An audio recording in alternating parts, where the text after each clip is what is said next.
using 9-volt batteries. We're going to set it to battery test mode and then turn the button to turn it on. And you can see that it's reporting very high voltage because it's 9 volts instead of 6 volts now. But if we go to our positive mode and we start on scale number 1 and we start rotating through here, you will see, okay, rotate 1, 2, keep going, keep going.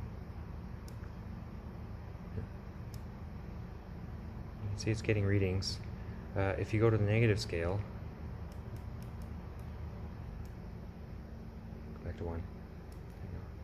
So this is the largest scale, and you can keep changing the scale. You can see it is actually producing more or less the expected results, where each one is like a step down from the previous